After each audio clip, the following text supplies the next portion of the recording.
FI की buying है 5,484 करोड़ की, लेकिन ये हम एक्सप्लेन कर चुके हैं, इसमें काफ़ी कुछ एचडीएफसी बैंक की वजह से जो भी है बाइंग तो बाइंग है।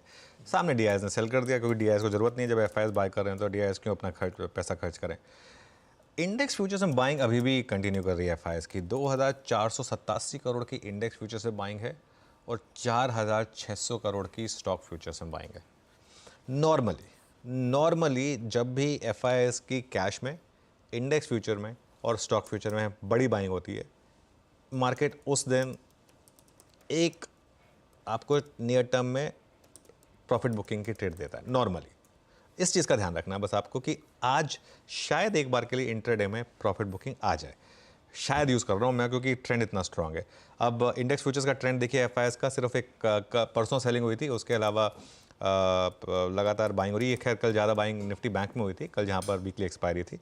और ट्रेंड देखिए 4,369 करोड़, 1,711 करोड़, 264 करोड़, -237 करोड़ और +2,487 करोड़। लॉन्ग शॉर्ट की जहाँ तक बात है, कल 27,000 लॉन्ग ऐड हुए हैं। मतलब मैं कई बार ये सोचता हूँ कि क्या इस लेवल पर और लॉन्ग ऐड हो सकते हैं, और रोज़ एफआईआर ऐड कर रहा हूँ। शॉर्ट जितने बचे वो भी कम हो रहे हैं, 4,400 शॉर्ट कम हुए। और लॉन्ग शॉर्ट का वो जो ग्राफ है वो आएगा आपकी स्क्रीन पर। ये देखिए, ये एकदम ऑलमोस्ट मुझे लग रहा है इस स्क्रीन से बाहर निकलने को तैयार है इस समय, जिस तरीके से ये चल रहा है। और अगर वो टेबल देखेंगे आप, उस टेबल में भी दिखाई देगा ऑलमोस्ट अब आप 4 लाख लॉन्ग पर पहुंचने वाले हैं। 4 लाख लॉन्ग, मुझे याद नहीं कब हुआ है last time 4 lakh long. Even अगर आप कॉन्ट्रैक्ट को एडजस्ट कर दें, क्योंकि लॉट साइज आधा हुआ है, तब भी मतलब 2 लाख लॉन्ग के करीब पहले कभी नहीं हुए थे। इंडिया विक्स भी लगातार गिर रहा है, कल भी 3% इंडिया विक्स गिरा, 13.2 पर आया। पुट कॉल रेशियो भी अभी तक कंफर्टेबल बना हुआ है। सीरीज के पहले दिन वो थोड़ा सा अग्रेसिव हो गया था 1.49 पर, अभी 1.24 पर है। 1.24 स्लाइटली ओवरबॉट है, लेकिन इतना भी अग्रेसिवली ओवरबॉट नहीं है। बैन की जहाँ तक बात है, एक ऐड हो गया, एक बाहर आ गया, हिंदुस्तान कॉपर ऐड हो गया और इंडस टावर बैन से बाहर आ गया। तो ये भी न्यूट्रल है मामला, और ऑलरेडी इंडिया सीमेंट बना हुआ है। तो सेटअप जो है ओवरबॉट है, लेकिन ये और ओवरबॉट हो सकता है, इसको आप इस तरीके से मानिए। मतलब गुंजाइश है बेसिकली, ऐसा कुछ नहीं है कि ठंडा पड़ने के संकेत आ रहे हैं। बढ़िया है, ये है आज का हमारा सेटअप।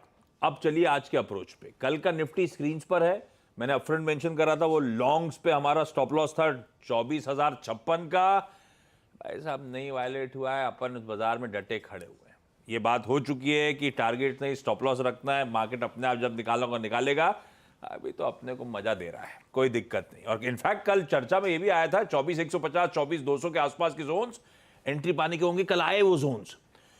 उसी के आसपास आके निफ्टी के समीकरण बैठे थे और एक चर्चा थी कि दोनों तरफ के मौके मिल सकते हैं, पर 24,276 अगर फेल हो रहा है तब बेचेगा, ना इंट्राडे में ना क्लोजिंग बेसिस पे, उसके ऊपर ही रहे अपन। बिल्कुल कल एकदम सटीक रहे वो लेवल। तो जाते जाते क्या थ्रस्ट जनरेट हुआ है मार्केट्स में। अब निफ्टी का अप्रोच क्या, एक तो क्लैरिटी आई गई है, अब मुझे इजी हो गया है, कल का लो एसएल हो गया मेरा। कल का लो स्टॉप लॉस है, ब्लू स्काई टेरिटरी है ये आशीष। देखिए अब इसमें जो भी रेजिस्टेंसेस है ना, वो हमारे मन ब्लू स्काई टेरिटरी मतलब ऐसी चीज हमने चार्ट देखे नहीं थे, देखे नए आसमान पे पहुंच, मतलब नए आसमान में पहुंच गया। देखा ही नहीं हमने ऐसा चार्ट कभी।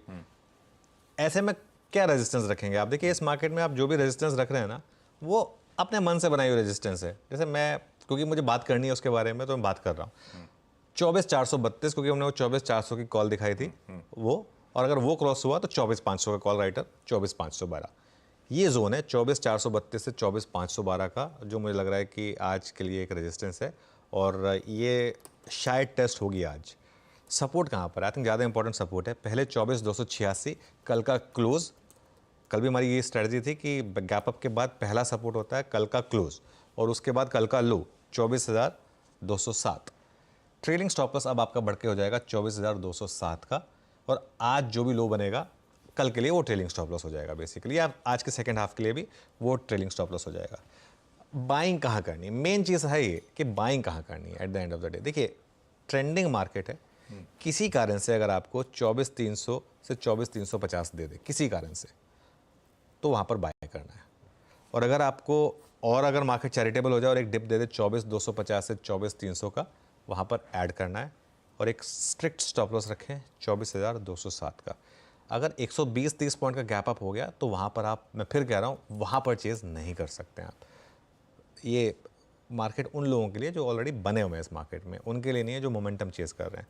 मोमेंटम अगर आप चेस कर रहे हैं तो अब कल भी अगर आपने मोमेंटम चेस करा होगा, कल इंटरडे में पैसा नहीं बना होगा, लेकिन अगर आपने मार्केट को ट्रस्ट करा होगा तो मार्केट आज आपको पैसा बना के देगा। बेसिकली सारी बात यही है, इंटरडे में पैसा नहीं बना के दीजिए, मार्केट होल्ड करना पड़ेगा आपको इस मार्केट में। और एक स्टॉप लॉस 24,207 का है। अच्छा, एक चीज़ मैं बोल रहा हूँ, ये अगली लाइन जो है ना, ये सिर्फ इसलिए क्योंकि आज वीकली एक्सपायरी है और क्योंकि मार्केट ओवरबॉट है, और अगर हल्का सा साइन मिले सिर्फ इंट्राडे के लिए, अग्रेसिव ट्रेडर के लिए ये लाइन है। 24,432 अगर फेल हुआ तो एक सेल ट्रेड बनेगी 24,450 के स्टॉप लॉस के साथ, स्ट्रिक्टली इंट्राडे और स्ट्रिक्टली 100-150 पॉइंट के लिए सिर्फ। ये भी नहीं कि बहुत ज़्यादा उसमें मिलेगा आपको, शॉर्ट ट्रेड में ज़्यादा मिलेगा नहीं आपको, लेकिन अगर स्क्रीन पे दिखेगी तो इसको भी एक बार अप्रोच करेंगे। लेकिन बड़ा ट्रेंड तो है वो बाय ऑन डिप्स का है। बाय ऑन डिप्स का बड़ा ट्रेंड। और कल अब आइए निफ्टी बैंक के अप्रोच पे। कल उसे चर्चा हुई थी, इतना बड़ा दिन था एचडीएफसी बैंक के लिए, पड़ तो ठंडा गया वो 2% मेरे ख्याल से एचडीएफसी बैंक फाइनली मजबूती के साथ बंद हुआ, जो एक समय 3.5% उछाल पे था। तो ये तो बात हुई थी कि आज इस पे लपकने का दिन नहीं है, वैसे ही हुआ। पर इंटरेस्टिंगली एचडीएफसी बैंक अगर ठंडा पड़ रहा था तो सरप्राइजिंगली बाकी सारे बैंकिंग कॉन्स्टिट्यूएंट्स कल मूड में आ गए। निफ्टी बैंक 0.25% का उछाल दिखाता हुआ नजर आया और इवेंचुअली सारे रेजिस्टेंसेस के पार। कैसा लग रहा है अभी भाई? देखिए, चार्ट बहुत स्ट्रांग था कल बैंक निफ्टी का और क्लोज बहुत शानदार था। और मुझे अब लग रहा है कि अब 53,500 और 54,000 के लेवल ओपन हुए हैं बैंक निफ्टी में। और मैं अपने शब्दों को बहुत तोल मोल के बोलता हूँ, प्री बजट में इवन 55,000 भी ओपन हुआ है। ठीक है, क्योंकि मोमेंटम है इस समय। कल एचडीएफसी बैंक के अलावा बाकी जो स्टॉक्स में रिवर्सल आया वो थी बड़ी न्यूज़। सुबह की बड़ी न्यूज़ एचडीएफसी बैंक थी। एक बार साइड में एचडीएफसी बैंक का चार्ट रखिए। लेकिन जो कल हमने बात की एचडीएफसी बैंक में, कल अगर आपने चेज किया तो पैसा नहीं बना इंट्राडे में। कल तो प्रॉफिट बुकिंग का दिन था एचडीएफसी बैंक में। लेकिन आईसीआईसीआई, कोटक, एक्सिस और एसबीआई, इनके चार्ट रखिए। अब आप आईसीआईसीआई का ये चार्ट रहा, एक्सिस लेकर आइए, कोटक लेकर आइए। कोटक डे हाई पर बंद हुआ 2.5% ऊपर, एक्सिस डे हाई पर बंद हुआ और एसबीआई में कल लोअर लेवल से एक अच्छा रिवर्सल आया, एसबीआई जाके डे हाई पर बंद हुआ। कल बैंक निफ्टी की असली कहानी ये थी, एचडीएफसी बैंक ने ओपन हाई बनाया लेकिन बाकी शेयरों ने सपोर्ट किया। तो इसके लिए बैंक निफ्टी मुझे लग रहा है कि अभी भी दमखम है। दिक्कत बस ये है बैंक निफ्टी में जैसे परसों हुआ था, कभी भी 500 पॉइंट की करेक्शन आ सकती है। वो 500 पॉइंट 600 पॉइंट की करेक्शन लेने का दम है क्या आपके अंदर, ये आपको अपने आप से पूछना है। रेजिस्टेंस कहाँ मिलेंगी? यहाँ पहले 53,256 आपका ऑल टाइम हाई, उसके ऊपर खुलने की तैयारी है वैसे। उसके बाद 53,500 जहाँ पर थोड़े से कॉल राइटर्स बैठे हैं। सपोर्ट 52,800 पर है और फिर 52,500 पर है। अपना ट्रेलिंग स्टॉप लॉस बढ़ाकर ले आए 52,800 पर।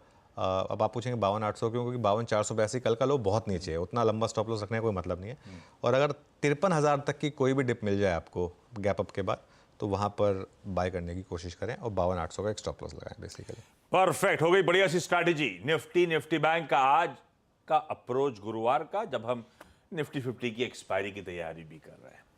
पैनल रेडी हो रहा है, कुछ देर में उनके स्टॉक स्पेसिफिक तड़के ऐड कर देंगे और फिर उनसे चर्चा की शुरुआत करेंगे खबरों वाले स्टॉक्स और एक्शन वाले स्टॉक्स पर।